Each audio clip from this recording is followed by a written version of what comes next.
துலாம், செல்வம் பெருகும். என்ன பெருசா பெருக போகுது, எங்களுக்கு என்ன கோடி கோடியாவா வந்து கொட்ட போகுது அப்படிங்கிற மாதிரி கேக்குறீங்களா? கோடி கணக்குல எல்லாம் வர வேணாங்க.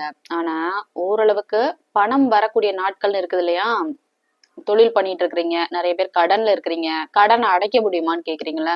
சில நாட்கள் பண வரவு இருக்கும் இல்லையா? அந்த நாட்களை பத்தி தான் நான் இந்த வீடியோல பேசியிருக்கேன். வீடியோடைய டேக்அவே என்னன்னா, உங்களுக்கு எந்தெந்த நாட்கள் நல்லா இருக்கும், எந்தெந்த நாட்கள்லாம் உங்களுக்கு பண வரவுகள் வரும் அப்படிங்கிறது தான்.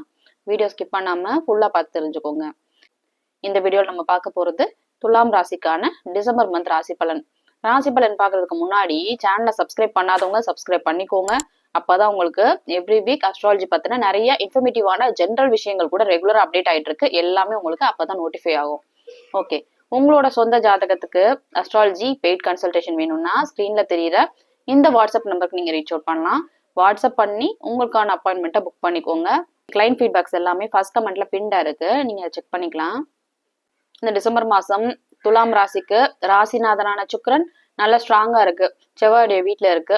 வீடு கொடுத்த செவ்வாயும் நல்ல நிலைமையில குருவுடைய வீட்டுல குருவுடைய பார்வையில இருக்கு. சுக்கிரன், உங்களுடைய ராசிநாதனான சுக்கிரன் தனஸ்தானத்துல இருக்குது ஒரு பெரிய பிளஸ்ங்க. மனசு நல்லா தெளிவா இருக்கும். துலாம் ராசியை பொறுத்த வரைக்கும் அஷ்டம சனியோ 7.5 சனியோ நடக்கல இல்லையா? ராசிநாதன் நல்லா ஸ்ட்ராங்கா இருக்கு. என்ன வேலை பாக்குறவங்களுக்கு தான் ஜாப்ல ஒரு மாதிரி ஸ்டெபிலிட்டி இல்லாம இருக்கும். தொழில் பண்ணக்கூடியவங்களுக்கு எல்லாம் எந்த பிரச்சனையுமே கிடையாது. நிறைய துலாம் ராசிக்காரங்க பாத்தீங்கன்னா நல்ல பிசினஸ் மைண்டடா இருப்பீங்க. தொழில் நிறைய பிசினஸ் ஜெயின்ஸ் எல்லாம் பாத்தீங்கன்னா துலாம் ராசியில பிறந்தவங்களா இருப்பாங்க. பிசினஸ் பண்ண விரும்பக்கூடியவங்களா இருப்பீங்க துலாம் ராசிக்காரங்க. சோ தொழில் பண்ணக்கூடிய துலாம் ராசிக்காரங்களுக்கு நல்ல மாசமாவே அமைஞ்சிருக்கு. ராசிநாதன் கெடாம இருக்கிறதுனாலயும் ராசிக்கு எந்த ஒரு பாவ தொடர்பு கிடைக்காதனாலையும் மனசு நல்லா தெளிவா இருக்கும். நல்ல முடிவுகள் எடுக்க முடியும். குடும்பம் சம்பந்தப்பட்ட விஷயம் எல்லாமே நல்லா இருக்கும். அந்த மாசம் ஃபுல்லுமே வந்து நல்ல பணவரவுகள் இருக்குங்க. நான் தம்ப்நெயில்ல சொன்ன அந்த விஷயம் எப்ப பணவரவுகள் வரும், அந்த நாட்கள் என்னென்ன அப்படிங்கறத பாத்துலாமா? உங்களுடைய ராசிக்கு 7, 8, 9, 10 இந்த நாட்கள்ல பாத்தீங்கன்னா நல்ல பணவரவுகள் இருக்கும் மாச தொடக்கத்திலேயே. ஏன்னா ராசிநாதன் ராசிக்கு 2வது இடமான தனஸ்தானத்துல இருக்கிறதும், சந்திரன் கெடல, சந்திரன் நல்லா ஸ்ட்ராங்கா இருக்கு, ஸ்ட்ராங்கா ஆட்சியாகி இருக்கு. 7, 8ஆம் தேதிகள்ல பாத்தீங்கன்னா வீடு வாகனம் ப்ராப்பர்ட்டி பர்ச்சேஸ் பண்றது, புதுசா வீடு வாங்குறது மாதிரியான விஷயங்கள்லாம், ரெஜிஸ்ட்ரேஷன் அந்த மாதிரியான விஷயங்கள்லாம் கூட நடக்கும். உங்களுடைய ராசிக்கு 3வது இடத்துல செவ்வாய் இருக்குது.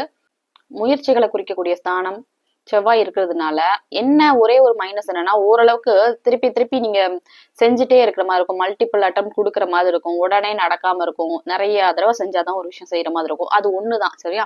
மத்தபடி வந்து முயற்சிகளுக்கான தடைகள் இருக்கும். சில நேரம் என்ன பண்ணுவீங்கன்னா அவசர அவசரமா முடிவெடுப்பீங்க. ஏதாவது பண்றீங்கன்னா நீங்க பண்ணக்கூடிய செயல்கள் இருக்கு இல்லையா, ரொம்ப ஃபாஸ்டா இருக்கும். யோசிக்காம டக்குன்னு முடிவெடுக்கிறது இந்த மாதிரி எல்லாம் கூட செய்வீங்க. துலாம் ராசிக்காரங்களுக்கு நல்ல பலன்கள் அப்படின்னு இருந்தா கெடு பலன்கள் அப்படின்னு இருக்கும் இல்லையா? கெடு பலன்கள் அப்படின்னு பாத்தீங்கன்னா, உங்களுடைய ராசிக்கு 5வது இடத்துல குழந்தைகளை குறிக்கக்கூடிய ஸ்தானத்துல ராகு இருக்குது. 6வது இடத்துல சனி இருக்குது. வேலை சம்பந்தப்பட்ட விஷயம், லோன் எதுவும் கிடைக்காத நிலைமை, புதுசா கடன் கிடைக்கல, லோன் அப்ளை பண்ணிட்டே இருக்கிறேன் எதுவுமே எனக்கு கிடைக்க மாட்டேங்குது, இந்த மாதிரியான ஒரு சூழ்நிலை இருக்கும். அடுத்து உங்களோட குழந்தைங்களை குறிக்கக்கூடிய ஸ்தானமான 5வது இடத்துல ராகு இருக்கிறதுனாலதான் குழந்தைங்களால மன வருத்தங்கள் இருந்துட்டே இருக்கும். நிறைய துலாம் ராசிக்காரங்களாம் கன்சல்டேஷனுக்கு வராங்க. பிள்ளைங்க படிக்க மாட்டேங்குது, பிள்ளைங்க ஸ்கூலுக்கு காலேஜுக்கு போக மாட்டேங்குது, பிள்ளைங்களுக்கும் எனக்கும் செட்டே ஆக மாட்டேங்குது, இந்த மாதிரியான விஷயங்கள்லாம் சொல்லிட்டு இருக்கிறாங்க. சோ துலாம் ராசிக்காரங்களுக்கு இருக்கக்கூடிய ஒரே கன்சர்ன் குழந்தைங்க விஷயமா தான் இருக்கும். அது ரொம்ப லாங் டேர்மாவே அப்படிதான் இருக்கு. எல்லாம் காசு பணம் இருக்கு, ஆனாலும் ஏன் எங்க பிள்ளைங்க விஷயத்துல மட்டும் இந்த மாதிரி இருக்கு அப்படிங்கிற மாதிரி இருப்பீங்க. மத்தபடி பாத்தீங்கன்னா கெடு பலன்கள் அப்படின்னு சொல்ற அளவுக்கு உங்களுக்கு அஷ்டம சனியும் 7.5 சனியும் நடக்கல. கோச்சாரப்படி நல்லாவே இருக்கு. உங்ககிட்ட கோச்சார அமைப்புகள் ரொம்ப நல்லாவே இருக்கு. அகைன் உங்களோட சொந்த ஜாதகத்தையும் செக் பண்ணும். ஒவ்வொருத்தருக்கும் பலன்கள் மாறும் இல்லையா? உங்களை மாதிரி துலாம் ராசிக்காரங்க நிறைய பேர் அதை பார்த்துட்டு இருப்பீங்க. நீங்களே வந்து நிறைய தடவை நீங்களே வந்து பார்த்திருக்கலாம். நானும் துலாம் தான், ஆனா என் ஃப்ரெண்டும் துலாம் தான், அவனுக்கு சூப்பரா இருக்கு டைம், அவன் ஆக ஓகோன்னு இருக்கான், நான் மட்டும் ஏன் இப்படி இருக்கிறேன், அப்ப ஜோசியமே பொய் அப்படிங்கிற மாதிரி நீங்க சொல்லுவீங்க இல்லையா? ஆக்சுவலா பாத்தீங்கன்னா 30% தாங்க அஸ்ட்ராலஜியை பொறுத்த வரைக்கும். 30% தான் ராசி பலன். ரிமைனிங் 70% சொந்த ஜாதகத்துல தான் விஷயமே இருக்கு. ஒருத்தர் பணக்காரர் ஆகிறதும் ஏழையாகிறதும், நல்ல தசாபுத்தி நடந்தா கூட அது எவ்வளவு தூரம் நல்ல நன்மைகளை கொடுக்கணும் அப்படிங்கறத முடிவு பண்ணக்கூடியது சொந்த ஜாதகத்துல இருக்கக்கூடிய லக்னாதிபதியுடைய ஸ்ட்ரென்த்.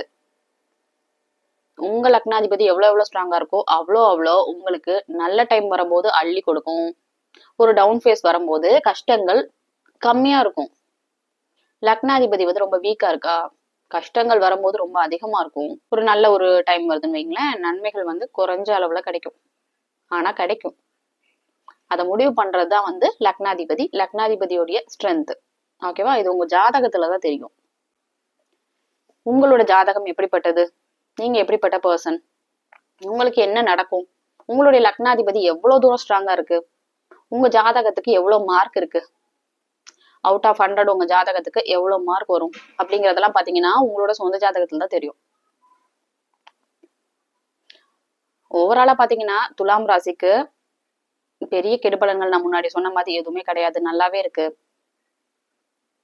வீடு வாகனம் சம்பந்தப்பட்ட விஷயம், கணவன் மனைவி சம்பந்தப்பட்ட விஷயம் எல்லாமே ரொம்ப நல்லா இருக்குங்க. மனைவி சம்பந்தப்பட்ட மனைவியால உதவி கிடைக்கும், எதிர்பாராத தனலாபம், வெளிநாட்டு மூலியமா உங்களுக்கு ஆர்டர்ஸ் கிடைக்கிறது, வெளிநாட்டுக்கு நீங்க ஏதோ ஒரு பிசினஸ் ட்ரிப் மாதிரி போயிட்டு வர்றது, இந்த மாதிரியான விஷயம் எல்லாம் கூட நடக்கும். அதுக்கடுத்து உங்களுடைய ராசிக்கு 9வது அதிபதியான புதனும் நல்ல நிலைமையில தான் இருக்கு. பாக்கியஸ்தானாதிபதி கெடல, பாக்கியங்கள் கிடைக்கும். அடுத்த ராசிக்கு 10வது அதிபதியான சந்திரன், சந்திரன் வந்து தொழில் ஸ்தானாதிபதி. 2.25 நாள் ஒரு தடவைக்கு மூவ் ஆயிட்டே இருக்கும் சந்திரன், தொழில் ஸ்தானாதிபதி. தொழில்ல ஒரு மாதிரி பிளக்சுவேஷன்ஸ் இருந்துட்டே இருக்கும். ஒரு நாள் வருமானம் வருது, ஒரு நாள் வராது. அதான் நான் சொன்னேனே, எப்பப்ப வந்து நல்ல டைம் இருக்கு, எப்பப்ப நல்ல அதாவது பணவரவுகள் இருக்கும் அப்படிங்கிறத வந்து தொழில் ஸ்தானத்தையும் தனஸ்தானத்தையும் சேர்த்து வச்சு நம்ம பலன் சொல்லணும். இந்த மாசம் ஃபுல்லாவே உங்களுடைய ராசிநாதனான சுக்கிரன் ஒரு சுபகிரகம், அது தனஸ்தானத்துல இருக்கிறதுனால இந்த மாசம் ஃபுல்லுமே நல்ல பணவரவு இருக்கும். தனஸ்தானாதிபதியும் நல்ல ஸ்ட்ராங்கா குருவுடைய பார்வையில இருக்கு. எஸ்பெஷலி 7, 8, 9, 10 அந்த டேட்ஸ்ல வந்து நல்ல பணவரவு இருக்கும். 12வது அதிபதியான புதன் ஓரளவுக்கு நல்ல நிலைமையில இருக்கு. 12வது அது என்ன, வெளிநாடு போகக்கூடியவங்களுக்கு, வெளிநாடு போகணும் அப்படின்னு நினைக்கக்கூடியவங்களுக்கு தடைகள் இருக்கும். வெளிநாட்டுல பிஆர் ட்ரை பண்றவங்களுக்கு சில செட்பேக்ஸ் இருந்துட்டே இருக்கும். என்னங்க பிஆர் ட்ரை பண்ணிட்டே இருக்கேன், எனக்கே கிடைக்க மாட்டேங்குது அப்படிங்கிற மாதிரியான ஒரு இதுலயே இருப்பீங்க. ஏன்னா வெளிநாட்டுல இருக்கிறவங்களுக்கு வெளிநாட்டை குறிக்கக்கூடிய ஸ்தானத்துல படக்கூடிய சனியுடைய பார்வை அந்த ஸ்தானத்தை டிஸ்டர்ப் பண்ணும். ஓகே, இந்த கஷ்டம்லாம் எப்ப தீரும், அது உங்க ஜாதகத்துலதான் தெரியும். உங்களுக்கு எப்ப நல்ல தசா புத்தி நடக்குது, எப்ப ஸ்டார்ட் ஆகுது. இப்ப பாத்தீங்கன்னா கடன் இருக்கு, கடன் எப்ப தீரும், கல்யாணம் ஆகலையா, எப்ப கல்யாணம் நடக்கும், கவர்மெண்ட் வேலை கிடைக்கணுமா, சூரியன் ஸ்ட்ராங்கா இருக்கணும் உங்களோட சொந்த ஜாதகத்துல. அதெல்லாம் வந்து உங்க ஜாதகத்துல அந்த அமைப்பு இருக்கா, வருமானம் வருமா அப்படின்னு நீங்க கேட்டீங்கன்னா வேலையில டிஸ்டர்பன்சஸ் கண்டிப்பா இருக்கும். ஸோ இந்த டிசம்பர் மாசத்தை பொறுத்த வரைக்கும் ஓவராலா நல்லாவே இருக்கு. நான் சொன்ன இந்த விஷயங்கள் எல்லாம் உங்களுக்கு ரெசனேட் ஆச்சுன்னா எனக்கு கமெண்ட்ல சொல்லுங்க. மற்ற ராசிக்கான ராசி பலன் வீடியோ லிங்க் ஃபர்ஸ்ட் கமெண்ட்ல பின்டா இருக்கு, you can check them out.